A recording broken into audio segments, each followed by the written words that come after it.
Bueno, el caso 2. El caso 2 describimos foco en movimiento y observador en reposo. Entonces, la frecuencia percibida por el receptor en reposo puede aumentar cuando el foco se aproxima al receptor y disminuir cuando se aleja de él. Entonces, lo podemos hacer y ver mediante esta expresión. Entonces, esta expresión se describe de la siguiente manera.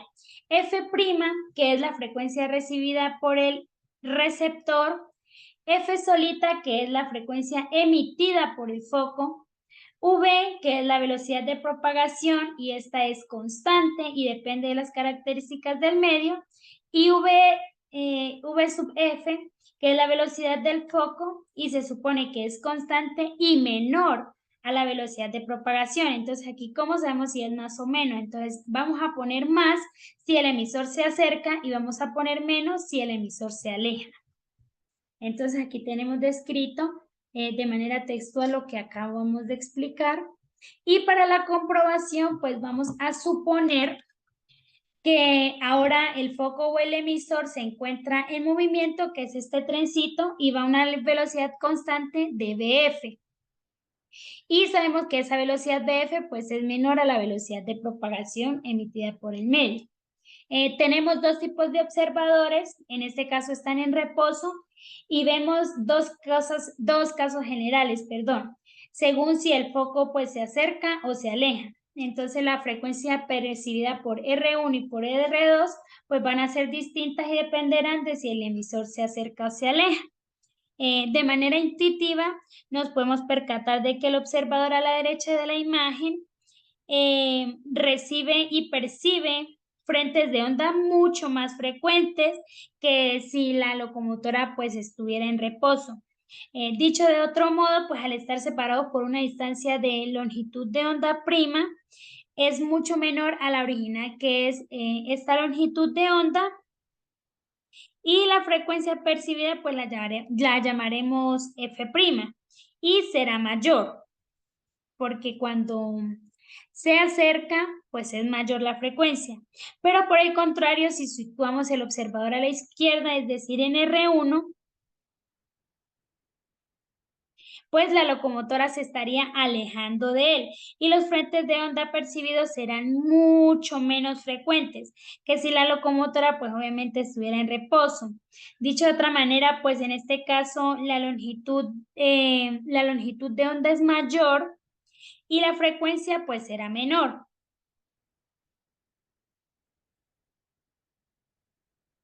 Y entonces aquí tenemos de manera gráfica la propagación con foco de movimiento cuando t vale 0, cuando t vale un periodo y cuando t vale 2 periodos. Acá tenemos el despliegue de la comprobación para llegar a la fórmula universal. Y lo importante aquí es no si el foco se desplaza hacia la derecha o hacia la izquierda, no. Lo importante es saber si se aleja o se acerca al receptor. Bueno, en el segundo caso tenemos el foco en reposo y observador en movimiento. Entonces aquí tenemos que la frecuencia percibida por un observador aumenta cuando el receptor se aproxima al foco y disminuye cuando se aleja del foco. Entonces esto lo podemos demostrar mediante esta expresión.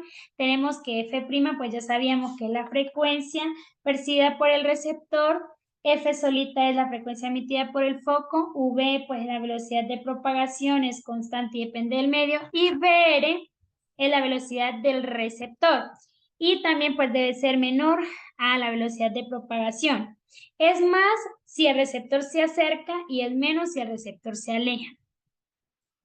Entonces acá en la propagación vamos ahora a suponer que el foco emisor se encuentra en reposo, tenemos que la velocidad del foco es 0, y el que se acerca o se aleja pues es el observador.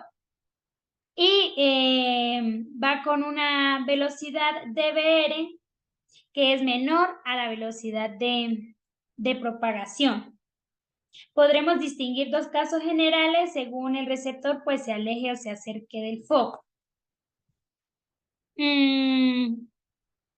Bueno, esta imagen nos puede servir pues para hacernos una idea intuitiva más clara de lo que está ocurriendo aquí.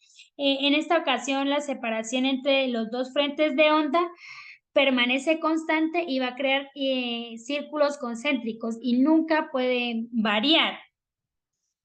Sin embargo, como el receptor sí está en movimiento respecto al foco, se va a formar una velocidad relativa y esta es con la que llega el observador los frentes de onda y varían de acuerdo a si se acerca o se aleja al foco. Entonces, si se alejan, tenemos que la velocidad relativa es igual a v, o sea, la velocidad de propagación menos la velocidad del receptor.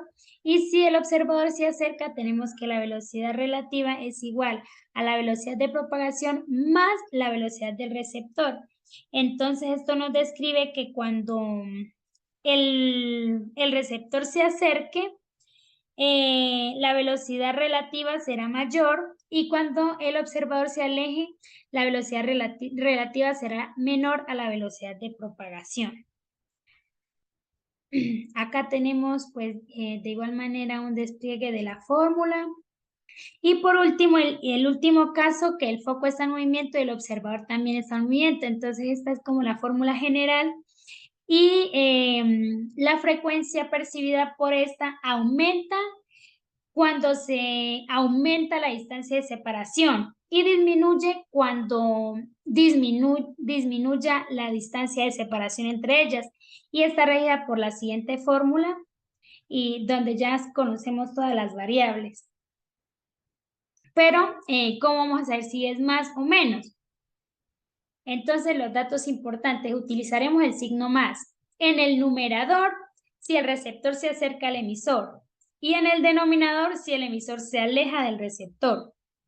Utilizaremos el signo menos en el numerador si el receptor se aleja del emisor y en el denominador si el emisor se acerca del receptor.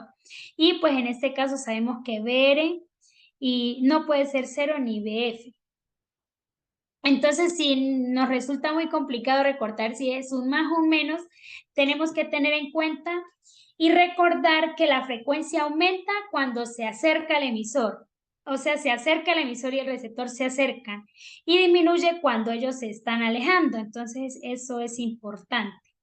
Entonces acá tenemos un ejemplo, dice una ambulancia emite un sonido a 550 Hz, determina la frecuencia que percibe un observador. Entonces, lo primero dice cuando el observador está en reposo y la ambulancia se aproxima, cuando el observador se acerca a la ambulancia, teniendo en cuenta que ésta se mueve a 20 metros sobre segundo hacia el observador, cuando el observador se aleja de la ambulancia que ha quedado en reposo. Dato importante, la velocidad del sonido en el aire es 340 metros sobre segundo. Entonces, lo primero que debemos hacer es sacar los datos, primero pues la frecuencia del sonido de la ambulancia, la velocidad del foco, del receptor y la variable en cada apartado, entonces en el primero, en el segundo y en el tercero, y como muy importante la velocidad del sonido en el aire, que es la velocidad de propagación.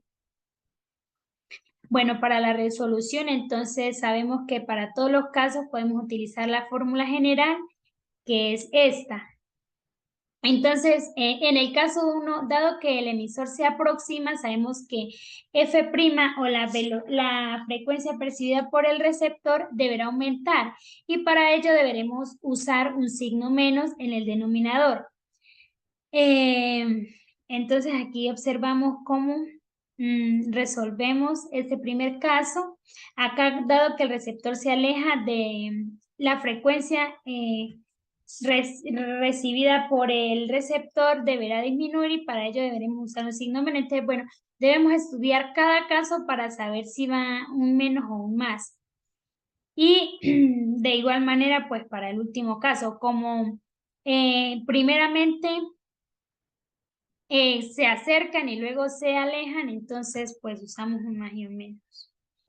Actividad en clase, tenemos 2 preguntas para resolver individualmente relacionadas con el tema.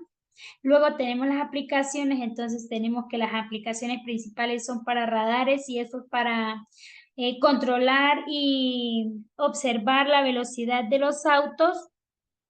Los radares envían una señal electromagnética al vehículo y reciben el rebote. Esa diferencia permite calcular la velocidad del vehículo. En astrofísica, para saber si algo se mueve o se mueve, y si se acerca o se aleja de nosotros. Entonces, cuando un objeto se aleja, su longitud de onda aumenta y el corrimiento se va hacia lo rojo, y por el contrario, si se acerca, la disminución de longitud de onda produce un corregimiento hacia el azul. Y por último, las ecorradiografías, que son un proceso que se hace por la reflexión en los glóbulos rojos, produciendo así la imagen, pues, de lo que queremos observar. Comprueba lo aprendido. Entonces tenemos actividad 1, describe una situación de su vida en la que podría confiar en el corrimiento Doppler para ayudarse mientras conduce un automóvil o camina cerca del tráfico. La actividad 2 es un pequeño experimento para comprobar que sí es válido el efecto Doppler, que sí existe. Tenemos los materiales que dice alarma del celular con todo volumen, bolsa pequeña de tela y una cuerda de 1.5 a 2 metros de larga. Para el procedimiento debemos observar el siguiente video donde nos describe paso a paso, y luego de eso debemos sacar 3 conclusiones de análisis, ya teniendo en cuenta el primer simulador y el primer ejercicio de los saberes previos. Entonces, teniendo en cuenta eso, debemos corroborar o corregir lo que ya teníamos. Y por último, la actividad evaluativa, que es con ayuda del siguiente simulador, determina la frecuencia percibida por el observador en los 3 diferentes casos. Pues cuando uno está en reposo y el otro en movimiento, si el foco está en reposo o si el observador está en movimiento o si ambos están en movimiento, y hacerlo este, mediante esta. Entonces acá podemos variar la velocidad de la fuente, la velocidad del observador, le damos iniciar y ahí empiezan las ondas a mostrarse. Entonces deben hallar la frecuencia para cada uno de los casos expresados anteriormente utilizando este simulador de GeoGebra. Los mejores proyectos se realizan en equipo y muchas gracias.